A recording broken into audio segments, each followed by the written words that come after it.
ഷെൽവീസ് കിച്ചൻ്റെ പുതിയൊരു വീഡിയോയിലേക്ക് എല്ലാവർക്കും സ്വാഗതം. നമ്മളിന്ന് തയ്യാറാക്കിയിരിക്കുന്നത് രസമാണ്. അടിപൊളി ടേസ്റ്റുള്ള ഒരു രസമാണ് നമ്മൾ തയ്യാറാക്കിയിരിക്കുന്നത്. ജലദോഷം, മേൽവേദന, ചുമ അങ്ങനെയൊക്കെ വരുമ്പോൾ നമുക്ക് ഇങ്ങനത്തെ ഒരു രസം വളരെ ഗുണം ചെയ്യും നമ്മുടെ ശരീരത്തിന്. അതുപോലെ തന്നെ നമുക്ക് വയറ് സംബന്ധമായിട്ടുള്ള ഈ ഗ്യാസ് വന്ന് നിറയുക, അങ്ങനത്തെ നമ്മളെന്തെങ്കിലുമൊക്കെ കഴിച്ചു കഴിഞ്ഞപ്പോൾ നമുക്ക് പിന്നെ ഒന്നും കഴിക്കാൻ പറ്റാത്തൊരവസ്ഥ അങ്ങനെയൊക്കെ വരുമ്പോൾ ഇടയ്ക്ക് നമ്മളിങ്ങനത്തെ ഒരു രസം നമ്മൾ വെച്ച് കഴിക്കുന്നത് നല്ലതാണ്. ഇന്ന് നമ്മൾ തയ്യാറാക്കാൻ പോകുന്നത് രസമാണ്. അപ്പോൾ ആ രസം എങ്ങനെ തയ്യാറാക്കുന്നതെന്ന് കാണാം. നമുക്ക് പോവാം വീഡിയോയിലേക്ക്. അതുപോലെ തന്നെ എൻ്റെ ഈ വീഡിയോ നിങ്ങൾ കാണുന്നുണ്ടെങ്കിൽ ഒന്ന് സബ്സ്ക്രൈബ് ചെയ്ത് സപ്പോർട്ട് ചെയ്യുക. നിങ്ങൾ ഫേസ്ബുക്ക് പേജിലാണ് കാണുന്നതെങ്കിൽ പേജൊന്ന് ഫോളോ ചെയ്യുക. വീഡിയോ കണ്ട് ഇഷ്ടപ്പെട്ട കൂട്ടുകാർക്കൊക്കെ ഒന്ന് ഷെയർ ചെയ്ത് കൊടുക്കുക. അതുപോലെ നിങ്ങളുടെ അഭിപ്രായങ്ങൾ അറിയിക്കുക. ലൈക്ക് ചെയ്യാനൊന്നും മറന്നു പോകരുതേ. തയ്യാറാക്കാൻ പോകുന്നത് രസമാണ്.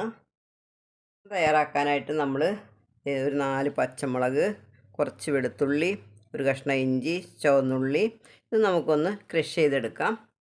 പിന്നെ നമ്മൾ കുറച്ച് പുളി ചൂടുവെള്ളത്തിൽ ഇട്ട് വെച്ചിട്ടുണ്ട്. നമ്മൾ 2 തക്കാളി എടുത്തിട്ടുണ്ട്, കുറച്ച് മല്ലിയില എടുത്തിട്ടുണ്ട്. ബാക്കിയൊക്കെ നമ്മൾ ചേർക്കുന്ന സമയത്ത് പറയുന്നതാണ്. പച്ചമുളക് നമുക്കൊന്ന് ഒടിച്ചിടാം.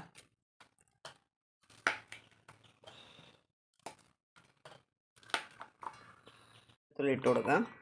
കഷ്ണങ്ങളാക്കി ഇട്ട് കൊടുക്കുകയാണ്. ഒന്നുള്ളി ഇട്ട് കൊടുക്കാം. നമുക്കൊന്ന് ക്രഷ് ചെയ്തെടുക്കാം. നമ്മുടെ ഇടികല്ലുണ്ടെങ്കിൽ അത് വെച്ചൊന്ന് ചതച്ചെടുത്താലും മതി. നമ്മൾ വെള്ളത്തിലിട്ട് വെച്ച പുളി ഇതിനകത്തിട്ടുണ്ട്. 2 തക്കാളി നമ്മൾ അരിഞ്ഞിട്ടിട്ടുണ്ട്. നമുക്ക് ചെറുതായിട്ടൊന്ന് അടിച്ചെടുക്കാം. ഇതിൽ കുരുവുണ്ടെങ്കിൽ മാറ്റിക്കളയാം. അടിച്ചെടുത്തിട്ടുണ്ട്. നന്നായിട്ട് അരയൊന്നും വേണ്ട, ഈ ഒരു ലെവലിൽ നമുക്ക് അടിച്ചെടുത്താൽ മതി.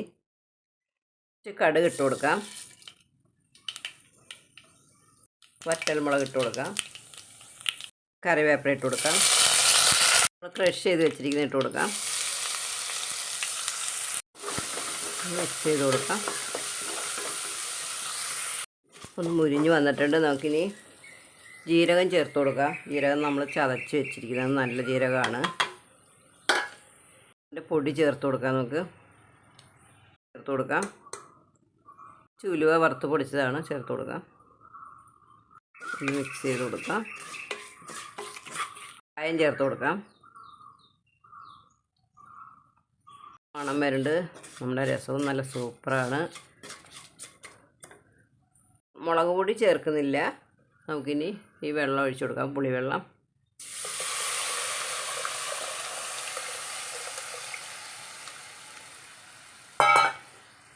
ആവശ്യത്തിന് ഉപ്പ് ചേർത്ത് കൊടുക്കാം. കുറച്ചും കൂടി ഉപ്പ് ചേർത്ത് കൊടുക്കാം. ഒന്ന് അടച്ച് വയ്ക്കാം. നന്നായിട്ട് വെട്ടി തിളയ്ക്കൊന്നും വേണ്ട. രസം തിളച്ച് വരുന്നു.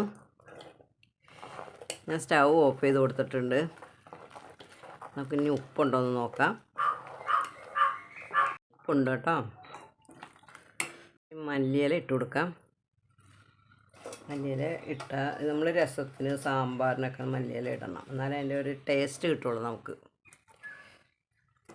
വളരെ ടേസ്റ്റി ആയിട്ടുള്ള രസം റെഡി ആയിട്ടുണ്ട്. അപ്പോൾ എല്ലാവരും ഇങ്ങനെ ഒന്ന് തയ്യാറാക്കി നോക്കൂ. നല്ല ടേസ്റ്റാണ് ഇതിന്. എല്ലാവർക്കും ഒരു നല്ല ദിവസം ആശംസിക്കുന്നു. ടാറ്റാ, ബൈ.